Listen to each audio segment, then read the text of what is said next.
उद्धव ठाकरे के अमित शाह के ऊपर दिए बयान पर अब इस वक्त सियासत गर्मा गई है। पुणे में उद्धव ठाकरे ने अमित शाह की तुलना अफगान शासक अहमद शाह अब्दाली से की और उद्धव ने बीजेपी पर सत्ता जेहाद में शामिल होने तक का आरोप लगा दिया। केंद्रीय मंत्री गिरिराज सिंह ने उद्धव ठाकरे पर जोरदार हमला किया है। गिरिराज सिंह ने कहा कि उद्धव अपनी पहचान अहमद के रूप में खुद खड़ा कर रहे हैं। वोट की खातिर अपने पिता के संस्कार को उद्धव ठाकरे भूल गए हैं। उद्धव ठाकरे ने मुस्लिम वोट पाने के लिए बाला साहेब ठाकरे की पूरी जिंदगी भर की कमाई को ही मिट्टी में मिला दिया है। अहमद बन गया हो, चोरों को सारे नजर आते हैं चोर। जो वोट के खातिर भूल गया अपने पिताजी का संस्कार, जो भूल गया कि पहचान, आज वो अहमद के रूप में खुद खड़े होकर के मुसलमानों के वोट के लिए बाला साहेब ठाकरे की पूरी जिंदगी की कमाई मिट्टी में मिला दी। तो केंद्रीय गृह राज्य मंत्री नित्यानंद राय उद्धव ठाकरे पर जोरदार हमला करते नजर आए। नित्यानंद राय ने कहा कि अमित शाह देश के दुश्मनों के दुश्मन हैं। उद्धव ठाकरे कांग्रेस का स्क्रिप्ट पढ़ रहे हैं। जो स्क्रिप्ट कांग्रेस की तरफ से लिखा गया उसी स्क्रिप्ट को उद्धव ठाकरे पढ़ रहे हैं। हिंदुओं को दुख देकर बाला साहेब ठाकरे की आत्मा को उद्धव ठाकरे ठेस पहुंचा रहे हैं। अमित शाह जी देश के दुश्मनों का दुश्मन है। देश के दुश्मनों का दुश्मन अमित शाह हैं। देश के दुश्मनों का दुश्मन। और उद्धव ठाकरे कांग्रेस का स्क्रिप्ट पढ़ रहे हैं और कांग्रेस का स्क्रिप्ट बार बार पढ़कर हिंदुओं को दुख देकर बाला साहब ठाकरे की आत्मा को दुख पहुंचा रहे हैं उद्धव ठाकरे। SC/ST रिजर्वेशन में कोटे के अंदर कोटा और फिर क्रीमी लेयर लागू करने के सुप्रीम कोर्ट के फैसले पर सियासत इस वक्त चरम पर है। चिराग पासवान ने सुप्रीम कोर्ट के फैसले पर असहमति जाहिर की है। चिराग पासवान ने कहा कि हमारी पार्टी सुप्रीम कोर्ट में पुनर्विचार याचिका इसे लेकर जरूर दाखिल करेगी। चिराग पासवान ने यहां तक कहा कि अनुसूचित जाति के आरक्षण का आधार छुआछूत है, कोई शैक्षणिक या फिर इसके पीछे कोई आर्थिक आधार है ही नहीं। ऐसे में दूसरे क्रीमी लेयर का प्रावधान हो ही नहीं सकता। कोटे के भीतर कोटा कहीं से भी जायज नहीं है। जो ये ऑब्जर्वेशन सुप्रीम कोर्ट के द्वारा आई है उस पर हम लोगों की भी असहमति है और इस असहमति को प्रमुखता से हम लोगों ने दर्ज किया है। हम लोग इस बात को लेकर स्पष्ट है कि अनुसूचित जाति का आधार अनटचेबिलिटी है। इसका कोई शैक्षणिक आधार नहीं है, इसका कोई आर्थिक आधार नहीं है और जो शेड्यूल कास्ट कहलाई इनका आधार हमेशा से छुआछूत रहा है, अनटचेबिलिटी रहा है। ऐसे में इसमें क्रीमी लेयर का प्रावधान हो ही नहीं सकता। रिजर्वेशन विद इन रिजर्वेशन ये कहीं से जायज नहीं। और लोक जनशक्ति पार्टी रामविलास सुप्रीम कोर्ट में पुनर्विचार याचिका दाखिल हम लोग करने जा रहे हैं ताकि सुप्रीम कोर्ट पुनः अपने फैसले पर बताए। तो वहीं केंद्रीय मंत्री गिरिराज सिंह ने एक बार फिर से ममता बनर्जी पर जोरदार निशाना साधा है। बेगूसराय में गिरिराज सिंह ने ममता बनर्जी की तुलना उत्तर कोरिया के शासक किम जोंग उन से की। गिरिराज सिंह ने राहुल गांधी पर भी इस दौरान जमकर हमला किया। अयोध्या में बच्ची के साथ दुष्कर्म की घटना पर गिरिराज सिंह ने कहा कि विपक्ष इस पर बोलना मुनासिब नहीं समझ रहा क्योंकि आरोपी मुस्लिम है। इस घटना पर राहुल गांधी की जुबान बंद है। लालू प्रसाद, तेजस्वी यादव और अखिलेश यादव की जुबान पर ताला लगा है। सारे टुकड़े टुकड़े गैंग की जुबान इस वक्त बंद है।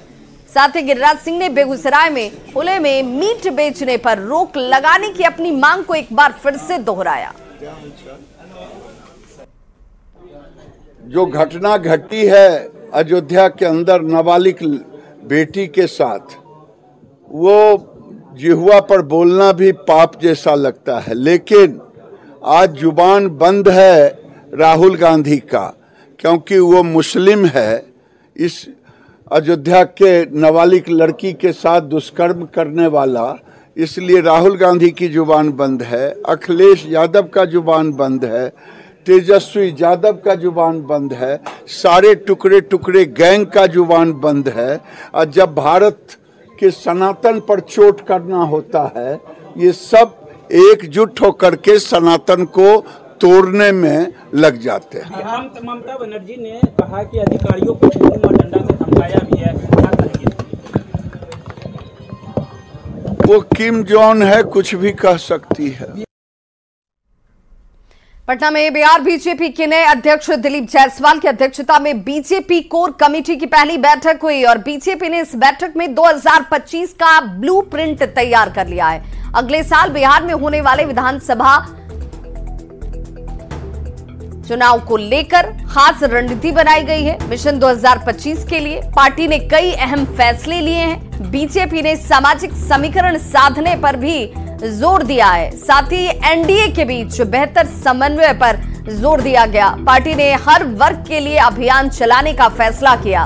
पार्टी का मकसद समाज के हर वर्ग में अपनी पैठ बढ़ाना और बनाना दोनों है। कोर कमेटी की बैठक में 4 विधानसभा सीट पर उपचुनाव को भी लेकर चर्चा की गई है।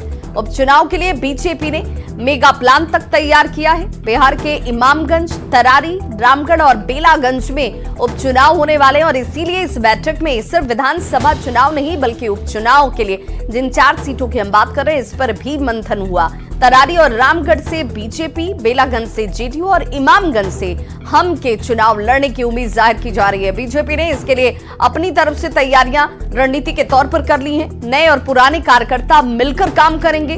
बूथ स्तर पर तैयारी मजबूत करने पर जोर दिया गया। समय समय पर संगठनात्मक विस्तार के लिए, अपने सैद्धांतिक अधिष्ठान को आगे बढ़ाने के लिए, अपने पार्टी के जनाधार को बढ़ाने के लिए और ये राज्य में जो सरकार चल रही है बेहतर उपलब्धियां उसको जमीन तक पहुंचाने के लिए और नरेंद्र मोदी जी की सरकार जो केंद्र में एक नया आयाम खड़ा कर रही है उसको जन जन तक कैसे पहुंचे, इसके लिए कार्य योजना बैठी। निश्चित तौर पर 2025 में हम चुनाव जीतेंगे, एनडीए गठबंधन की सरकार बनेगी। कार्यालय में संगठन से संबंधित विषय अध्यक्ष जी रखेंगे।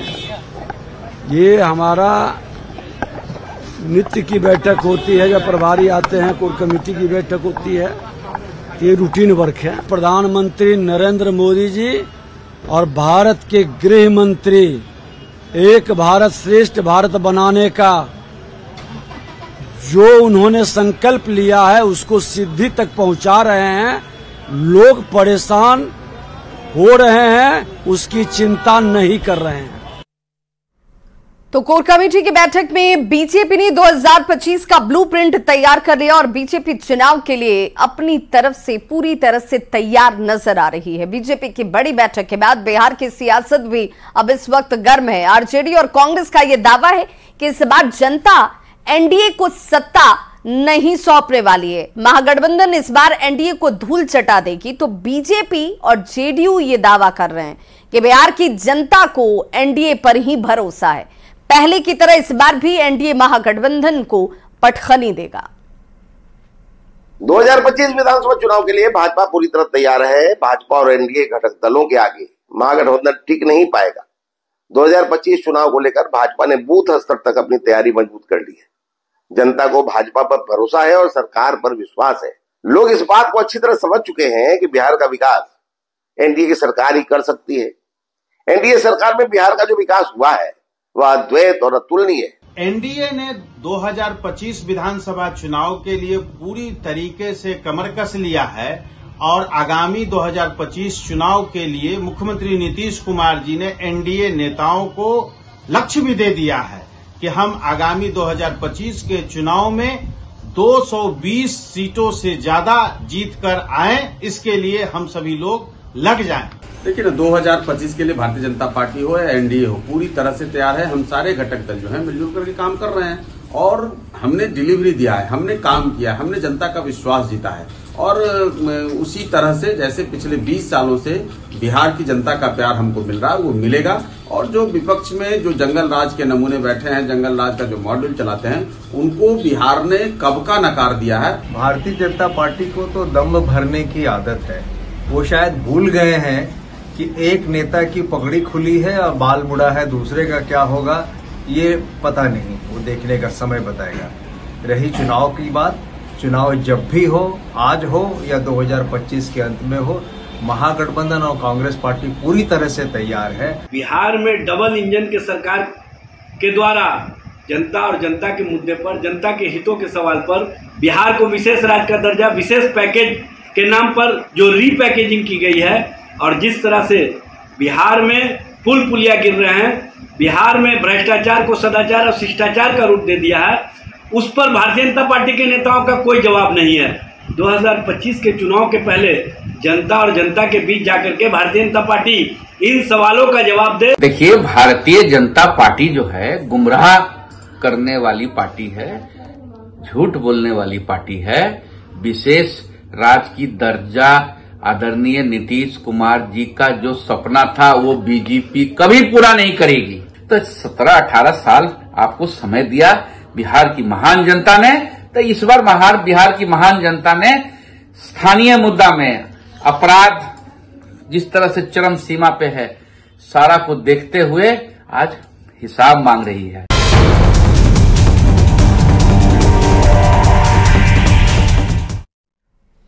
और अब केंद्र सरकार वक्फ बोर्ड पर कंट्रोल करने की तैयारी कर रही है। जी हां, उनकी किसी भी संपत्ति को वक्फ संपत्ति घोषित करने और उसकी अनियंत्रित शक्तियों पर अंकुश लगाने की तैयारी अब शुरू कर दी गई है। सूत्रों के मुताबिक शुक्रवार शाम को कैबिनेट ने वक्फ अधिनियम में 40 से ज्यादा संशोधन पर चर्चा की। इसमें वक्फ बोर्ड के अधिकार क्षेत्र की जांच करने के लिए संशोधन भी इसमें शामिल किया गया है। बता दें कि वक्फ बोर्ड के पास देश भर में लाखों करोड़ रुपए की संपत्तियां हैं। सूत्रों के अनुसार वक्फ अधिनियम में संशोधन करने वाला विधेयक अगले हफ्ते संसद में पेश किए जाने की संभावना है। सूत्रों ने यह भी जानकारी दी है कि संपत्तियों के अनिवार्य सत्यापन 2 प्रावधान वक्फ बोर्ड की मनमानी शक्तियों पर अंकुश लगाएंगे और वर्तमान में इन संस्थाओं के पास किसी भी संपत्ति को वक्फ संपत्ति के रूप में टैग करने का अधिकार है। देश भर में वक्फ बोर्ड के पास तकरीबन 8.7 लाख से अधिक संपत्ति है, जो कि 9.4 लाख एकड़ में फैली हुई है। 2013 में यूपीए सरकार के दौरान मूल अधिनियम में संशोधन लाकर वक्फ बोर्ड को अधिक व्यापक अधिकार प्रदान किए गए थे। इसके बाद वक्फ बोर्ड और संपत्तियों के मालिक के बीच विवाद बढ़ता गया।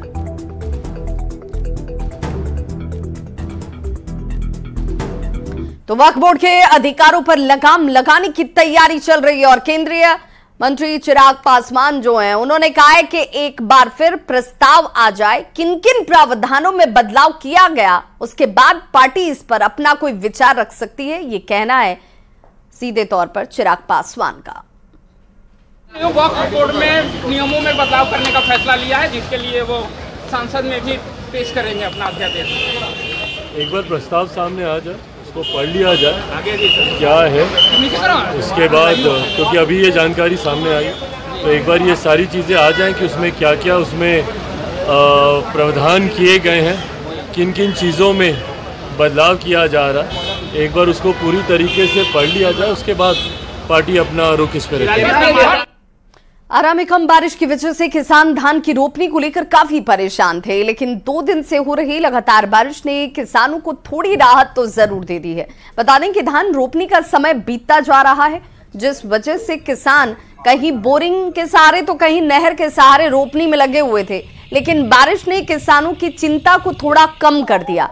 और ऐसे ही किसानों से बात की न्यूज़ 18 संवाददाता चंदन कुमार ने।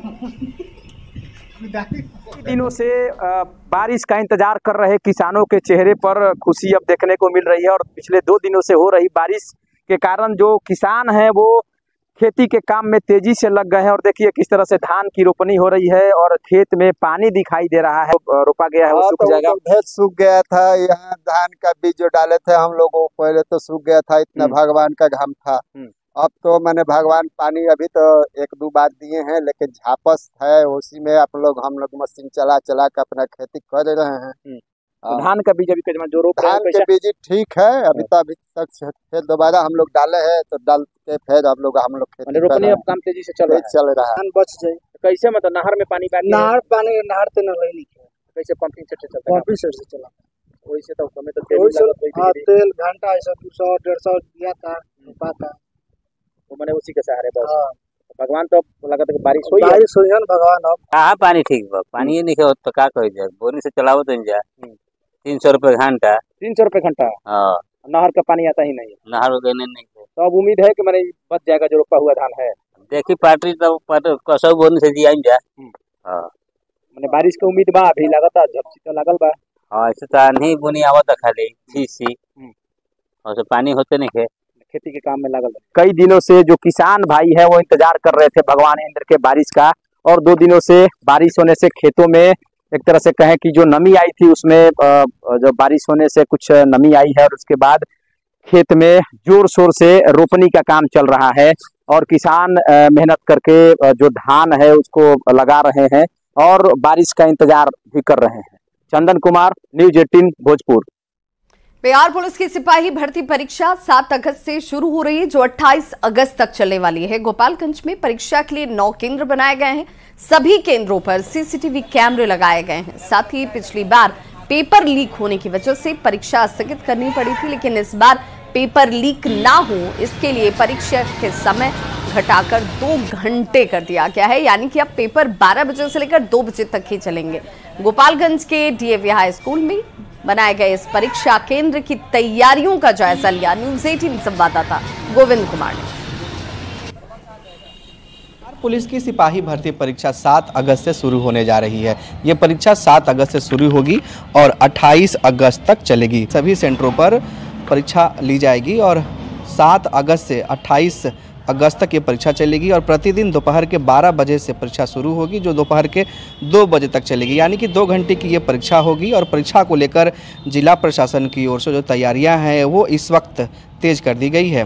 बिहार पुलिस की ओर से जारी किए गए परीक्षा शेड्यूल के अनुसार 7 अगस्त को पहले दिन परीक्षा ली जाएगी। इसके बाद 11 अगस्त, फिर 18 अगस्त, फिर 22 अगस्त, 25 अगस्त और उसके बाद अंतिम 28 अगस्त को ये परीक्षा होगी। परीक्षा को लेकर सभी केंद्रों पर 144 निषेधाज्ञा लगाई जाएगी। साथ ही जो 7 अगस्त को परीक्षा होने वाली है उसको लेकर भी प्रवेश पत्र बिहार पुलिस की वेबसाइट पर जारी कर दिया गया है। तो ऐसे में गोपालगंज में कुल 9 केंद्रों पर परीक्षा होगी, लेकिन इस बार कदाचार मुक्त परीक्षा हो, प्रश्न पत्र किसी तरह का वायरल ना हो, इसको ध्यान में रखते हुए तैयारियां तेज कर दी गई है। क्योंकि इसके पहले जो परीक्षा हुई थी उसमें प्रश्न पत्र वायरल हो गया था, जिसके बाद परीक्षा को स्थगित करनी पड़ी थी। तो ऐसे में इस बार की परीक्षा को लेकर सभी केंद्रों पर सीसीटीवी के साथ जैमर लगाने का व्यवस्था किया जा रहा है और कड़ी सुरक्षा के बीच परीक्षा ली जाएगी। गोविंद कुमार, न्यूज़ 18 गोपालगंज। बगहा में अनुसूचित जाति एवं जनजाति कल्याण विभाग के मंत्री जनक राम ने स्कूल का औचक निरीक्षण किया।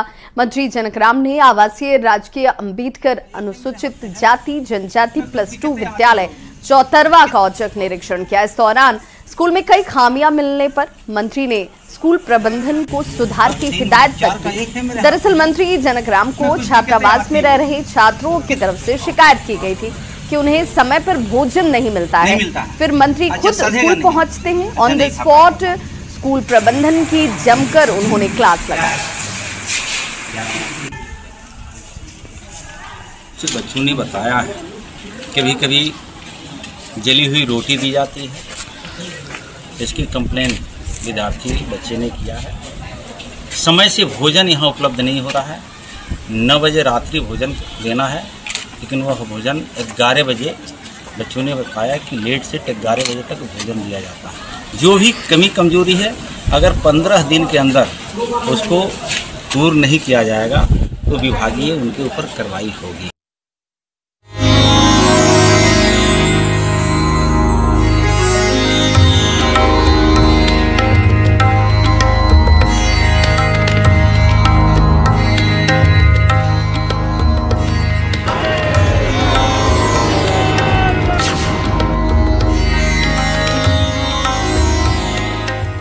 सावन के पावन महीने में देश भर में जगह जगह से श्रद्धालु कांवर यात्रा पर निकल रहे हैं और अब कांवर का ये महोत्सव विदेशों में भी देखने को मिल रहा है। बिहार झारखंड एसोसिएशन जापान की तरफ से जापान में भव्य कांवर यात्रा का आयोजन किया गया।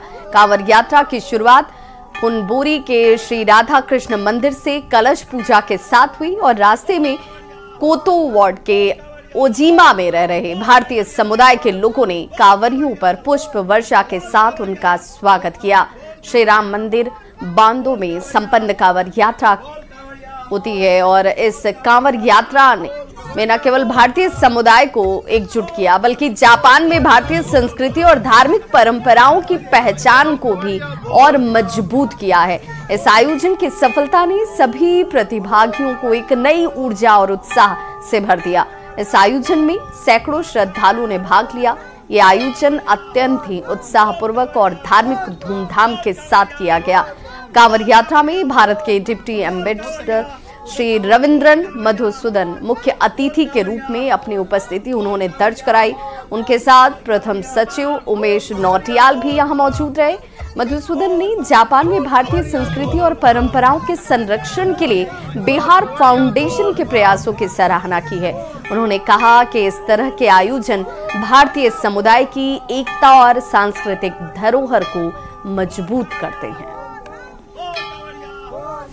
बोल कांवरिया, बोल कांवरिया, बोल कांवरिया, बोल कांवरिया, बोल कांवरिया, बोल कांवरिया। तो इस बुलेटिन में बस इतना ही, लेकिन